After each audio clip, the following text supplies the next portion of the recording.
Hi, Sec. Ano pong nangyari kaya? Zen Hernandez po, ABS-CBN. Can you tell us what happened lang po? Alam mo, well, before we deplaned, we had a meeting with the ICC. I requested that the former president be brought directly to a hospital because of his bad medical conditions. It was almost a 24-hour flight. He just came from Hong Kong, not allowed to visit his home, not even allowed to see a doctor in a hospital before he could be transported here. Now we made the request for a hospitalization, and they gave the assurance that he will be brought to a hospital. And I asked for the name of the hospital. Up to now, they have not given us the name of the hospital.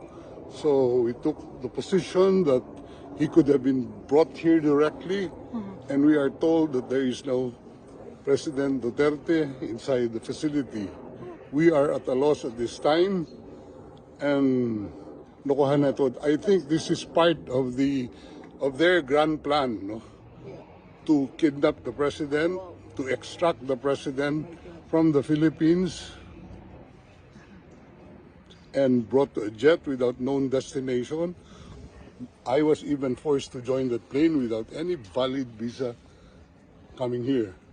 Sir, can we expound lang when you said that there is no President Duterte inside? Who said?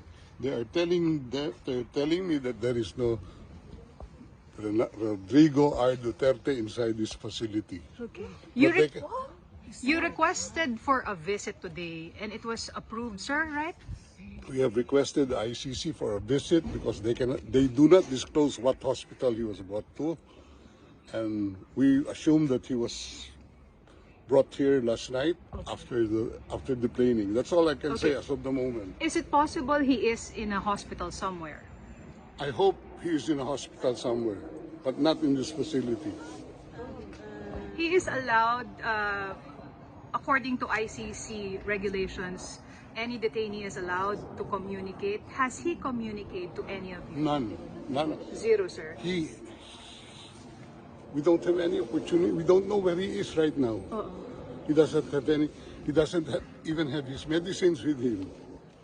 Pero doon po siya sa ambulance sumakay. Sinakay siya sa ambulance, binigay lang namin yung mga records yun sa kanya, and sabi he will be well taken care of. Right. And we will be informed immediately of the name of the hospital, but hanggang ngayon nakakalungkot at ganito ginagawa nila. So, Sec, what's the next step? What are the plans? We are going back to the ICC and ask them where he is right now, because a family member is waiting here to see him. Yes.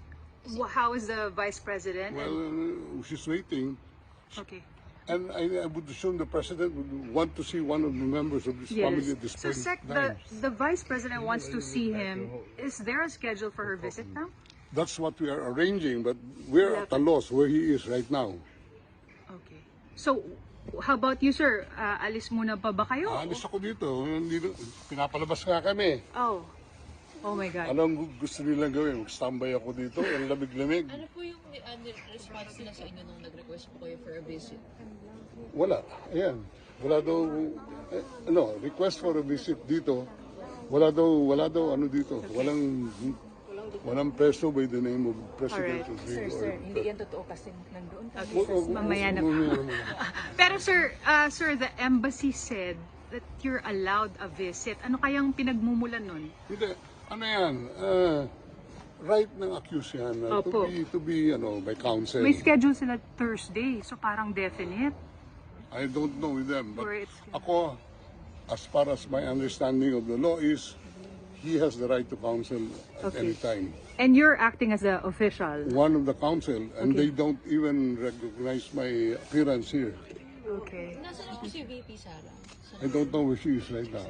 Hindi pa po kayo nakita? Nag-usap lang kami sa telepono, pero wala pang until. So, Alright. tapos na. Okay. I have another- Thank you, sir.